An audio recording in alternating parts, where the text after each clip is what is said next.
Bienvenidos al único canal en español dedicado a la dinastía y época Tudor. En esta ocasión les traigo la biografía de la princesa Sibila de Cleves. Ella fue la electora consorte de Sajonia, por su matrimonio con el elector Juan Federico I, llamado el Magnánimo. Fue la hija mayor de Juan III de la Casa de Lamarck, y por tanto la hermana mayor de Ana de Cleves, reina consorte de Inglaterra por su matrimonio con el rey Enrique VIII. Sibila era hija de un duque pacífico y hermana de una reina de Inglaterra, pero su destino no fue ni tranquilo ni glorioso. Como duquesa de Sajonia y esposa del líder protestante Juan Federico I, ella vivió los días más tensos de la reforma alemana no desde la comodidad de una corte, sino desde el filo de la tragedia. Aliada leal de su esposo, madre devota y figura de firme convicción luterana, vio a su familia caer prisionera del emperador Carlos V, perdió su libertad y casi lo perdió todo. Pero nunca se rindió. Esta es la historia de una princesa que resistió al poder absoluto, una mujer cuya fe fue más fuerte que la derrota y cuyo final nos recuerda cuán alto fue el precio de la reforma. Este material forma parte de una serie de videos dedicada a la familia de los duques de Cleves, complaciendo las peticiones de Steven Zapata, Jesús Ignacio Sánchez y Bencruz, Pt.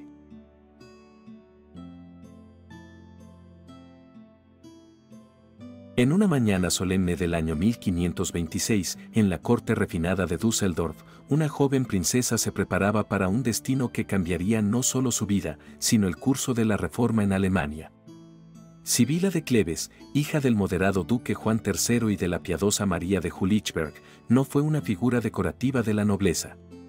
Fue esposa, madre y aliada leal del hombre que encabezaría el bando protestante en el corazón del Sacro Imperio Romano Germánico. Desde los salones tranquilos de los ducados del Rin hasta los campos de batalla espirituales de Sajonia, Sibila caminó con dignidad, convicción y una fe que ni las prisiones imperiales ni la derrota doblegaron. Sibila de Cleves nació el 17 de enero de 1512 en Düsseldorf, en la actual Alemania. Como ya se ha dicho, ella fue la hija mayor de Juan III de la Casa de Lamarck, duque de Jülich, Cleves, Berg, conde de Mark, también conocido como de Lamarck y Ravensberg, a menudo llamado solamente duque de Cleves, quien falleció en 1538. Su madre fue la duquesa María de Jülichberg. Sibila fue la primogénita de sus padres, nacida pocos años después de su matrimonio en 1509. Le siguió una hermana menor, Ana, en 1515, quien se convirtió brevemente en reina de Inglaterra. Al año siguiente, en 1516, nació el único hermano de Sibila, Guillermo, futuro duque de Jülich-Clevesberg y esposo de una de las hijas del emperador Fernando I. A través de Guillermo, Sibila se convertiría en pariente lejana de dos reinas de Suecia, María Leonor de Brandeburgo, bisnieta de Guillermo, y la hija de esta última, la conocida reina Cristina de Suecia. La última hermana, Amalia, permaneció soltera, aunque fue considerada como novia para Enrique VIII, quien eligió a Ana en su lugar.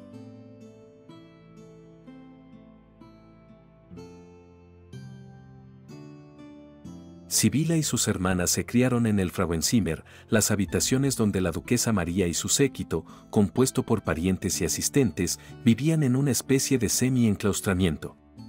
No se admitía a ningún varón mayor de 12 años, y por la noche las mujeres permanecían encerradas, con la llave en poder de un funcionario de confianza de la corte.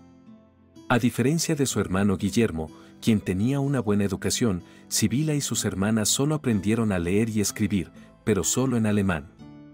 Por lo demás, las princesas aprendieron a coser, bordar y otras tareas domésticas, pero no a tocar instrumentos ni a bailar.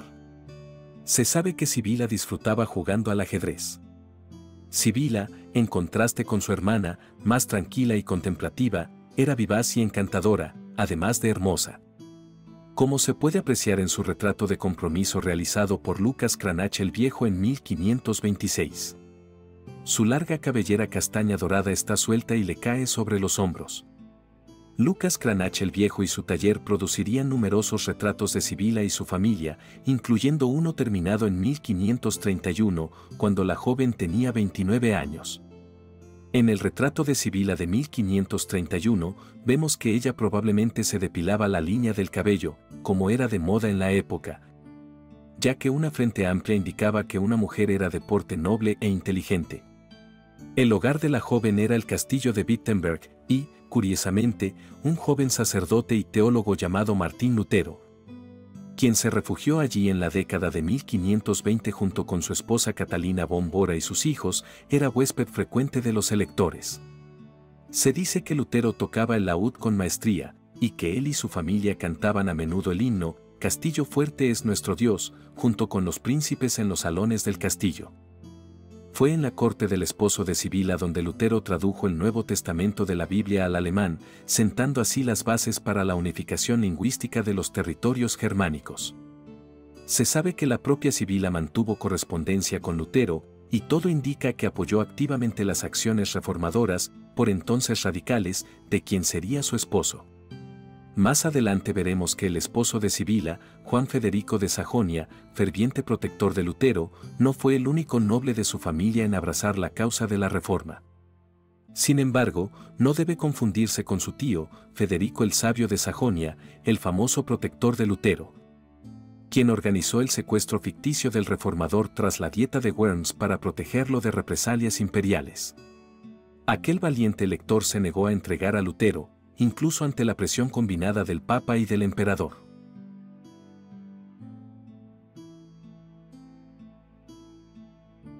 Volviendo a la historia de Sibila, en septiembre de 1526, ella se comprometió con el príncipe elector Juan Federico de Sajonia en el castillo de Burg an der Wupper.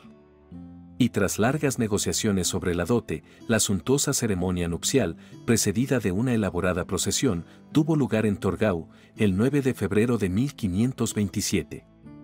El novio tenía en ese entonces 24 años, y la novia 15. Se dice que Juan Federico era un hombre gigantesco. Sus botas eran tan grandes que se rumoreaba que un niño de 6 años podía ponerse de pie en una sola sin dificultad. Aunque fue criada en el catolicismo, Sibila se convirtió a la fe luterana y abrazó con entusiasmo la verdad de la fe únicamente en Jesucristo para la salvación. Tras la muerte de su padre en 1532, Juan Federico se convirtió en elector de Sajonia y Sibila en electora consorte. La corte de la que disfrutaba Sibila contaba con una enorme biblioteca, posiblemente la mayor de Alemania en aquel entonces.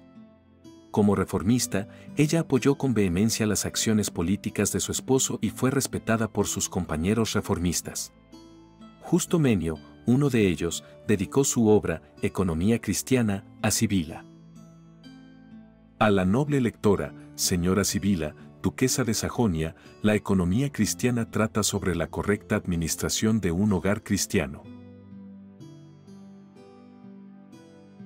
La correspondencia entre Sibila y su esposo durante su cautiverio a raíz de la guerra de Esmalcalda mostraba una pareja devota e íntima. Ambos probablemente tuvieron un matrimonio feliz y tuvieron 4 hijos. En 1529 nació un niño al que llamaron Juan Federico en honor a su padre. Este niño fue duque de Sajonia a la muerte de su progenitor. Se casó en 2 ocasiones y tuvo 4 hijos con su segunda esposa. En 1530 nació Juan Guillermo. Sucedió a su hermano mayor en el ducado de Sajonia y tuvo 5 vástagos, 3 de los cuales llegaron a edad adulta. Juan Ernesto, quien falleció pocos días después de nacer, en 1535 nació Juan Ernesto, pero este bebé murió tan solo una semana después de nacer. El último hijo de la pareja, también llamado Juan Federico, nació en 1538. Él murió soltero y sin hijos a la edad de 27 años.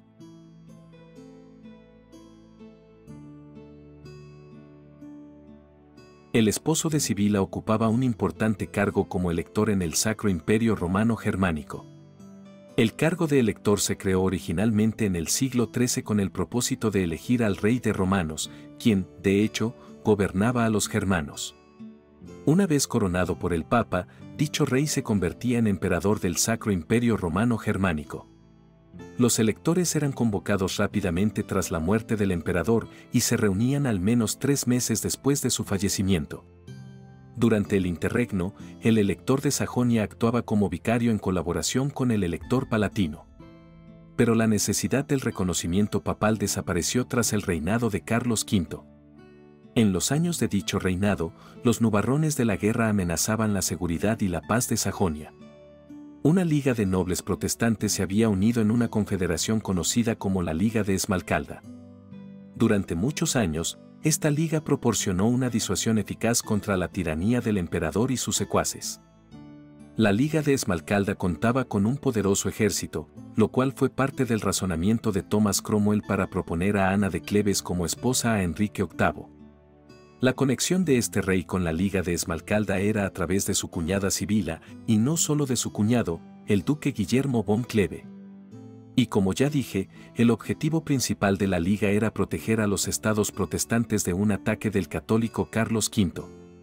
Incluso el rey Francisco I de Francia apoyó a la Liga desde aproximadamente 1535 hasta aproximadamente 1544.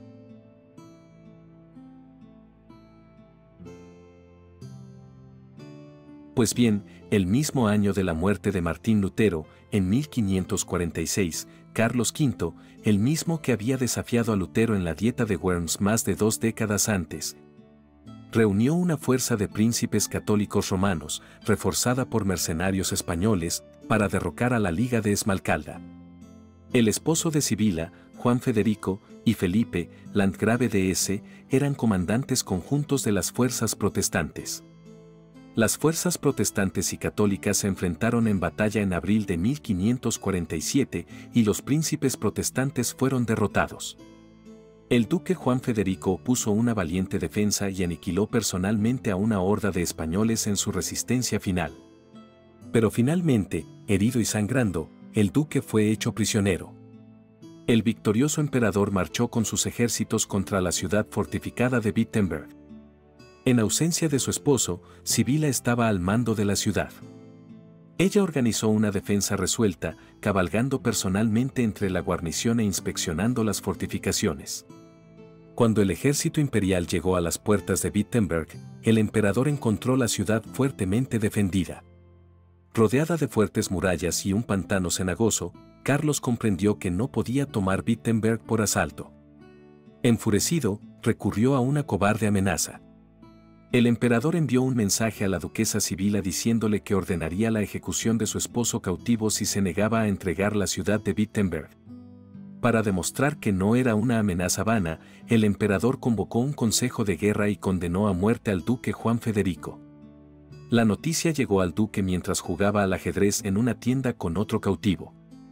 Se nos dice que él terminó la partida con calma, y la ganó, y se preparó para morir.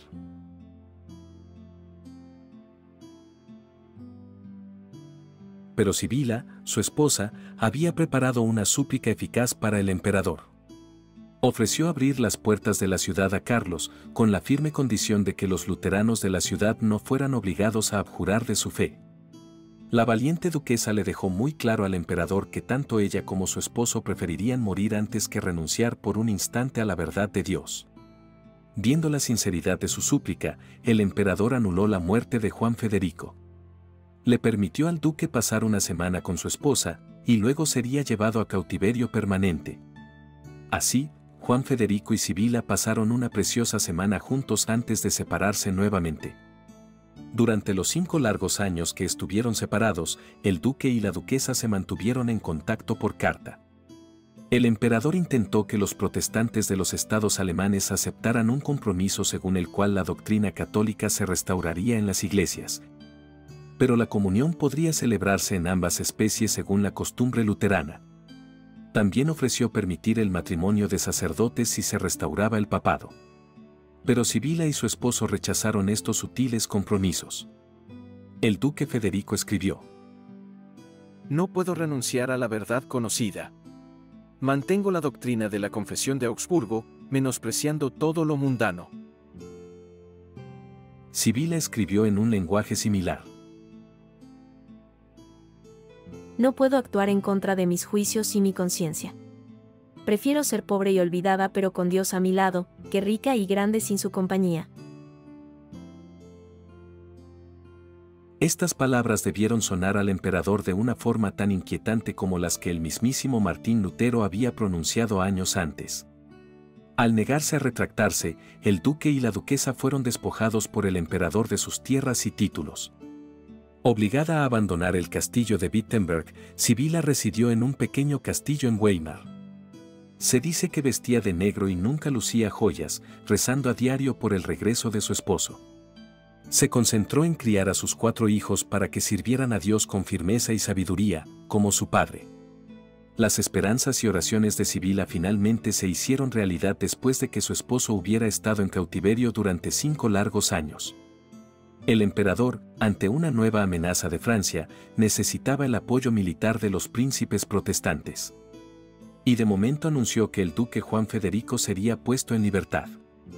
No sin antes verse obligado a abdicar, cediendo el trono a su pariente, Mauricio de Sajonia.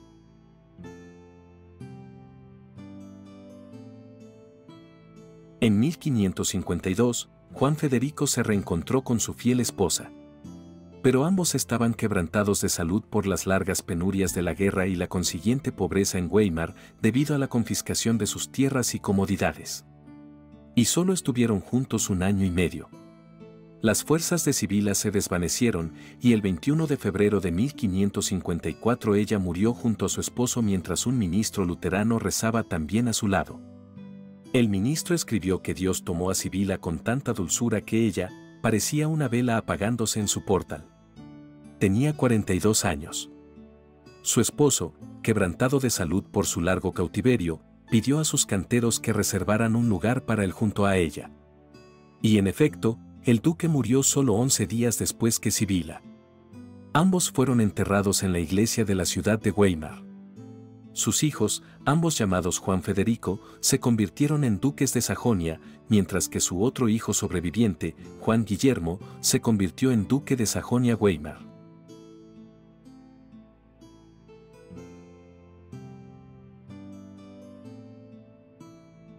Se sabe que Sibila y su hermana Ana intercambiaron cartas hasta la muerte de la primera en 1554, y también eran conocidas por su fuerte vínculo. Sibila habría podido compartir la pena de Ana por tener un esposo obeso. En su etapa más grande, había pocos caballos en toda Sajonia capaces de soportar el peso de Juan Federico. Quizás las hermanas discutieron la mejor manera de tratar a sus maridos, intercambiando cartas y regalos en previsión del matrimonio de Ana con Enrique VIII de Inglaterra, unos 13 años después del matrimonio de Sibila. Ella y su hermana eran 2 mujeres inteligentes y audaces de Cleves que ayudaron a dar forma a la política europea.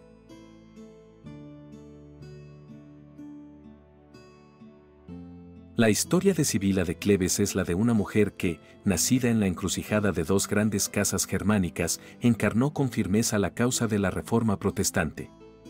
Como esposa del elector Juan Federico I de Sajonia, ella apoyó sin vacilar las decisiones políticas y religiosas que definieron el destino del luteranismo en el Sacro Imperio Romano Germánico. No fue una consorte decorativa ni una figura pasiva en la sombra del poder. Sibila fue una aliada activa, una creyente profunda y una presencia constante incluso en los momentos más oscuros, como el encarcelamiento de su esposo tras la derrota ante Carlos V. Fue una mujer que permaneció firme cuando muchos claudicaron, y su determinación inspiró tanto a cortesanos como a líderes religiosos de su tiempo. Su legado es el de una mujer de fe, coraje y convicción, que eligió la resistencia antes que la comodidad y la integridad antes que la seguridad. Fue madre de futuros príncipes y símbolo de una nobleza que se alineó con la Reforma no por conveniencia, sino por creencia sincera. Aunque su nombre rara vez aparece en los libros de historia, Sibila merece ser recordada como una protagonista silenciosa de una revolución espiritual que cambió Europa para siempre. ¿Qué opinas del papel de Sibila de Cleves en la Reforma protestante? ¿Crees que su legado ha sido injustamente olvidado por la historia oficial? Si te ha gustado este retrato de una mujer clave en los albores del protestantismo, no olvides suscribirte al canal, activar la campanita de notificaciones y considerar unirte a nuestras membresías para apoyar este proyecto dedicado a rescatar las voces olvidadas de la historia. Gracias por acompañarme y nos vemos en el próximo episodio.